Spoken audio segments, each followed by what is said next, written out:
బీసీలకి ఏం సంబంధం కవితక్కతోటి అని తీన్మార్ మల్లన్న మా కవితక్కని అనడం జరిగింది. మరి నేను ఒకటి అడుగుతున్నా, ముక్కుసూటిగా తీన్మార్ మల్లన్నకి ఒకటే క్వశ్చన్ వేస్తున్నా, ఆయనకేం వాళ్ళకేం సంబంధం అండి? సోనియా గాంధీ ఒక అగ్రవర్ణ కుల నాయకురాలు కాదా? రాహుల్ గాంధీ కాదా? ప్రియాంక గాంధీ కాదా?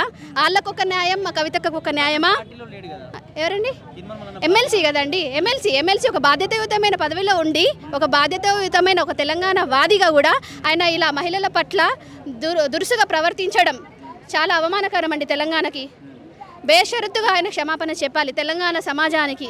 మా కవితక్క తెలంగాణ రుద్రమదేవి, బతుకమ్మ ప్రపంచానికి చాటి చెప్పిన ఓ వీరనారి. అలాంటి కవితక్కని అంటే మేము సహించేది లేదండి. అఫ్ కోర్స్ అండి, అది కావాలని కాదు. ఏంటంటే ఆయన ఒక ఎమ్మెల్సీ బాధ్యతాయుతమైన ఉన్న ఒక లాంగ్వేజ్ ఉంటుంది చదువుకున్న వాళ్ళకి. చదువుకోనడికి ఒక భాష ఉంటుంది, చదువుకున్నడికి ఒక భాష ఉంటుంది. అలా ఎలా మాట్లాడతారండి చెప్పండి?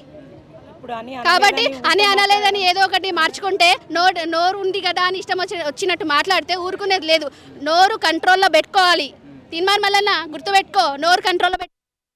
అప్పుడే నీకంటూ ఒక భవిష్యత్తు ఉంటుంది, లేదంటే తెలంగాణ సమాజం నిన్ను క్షమించదు.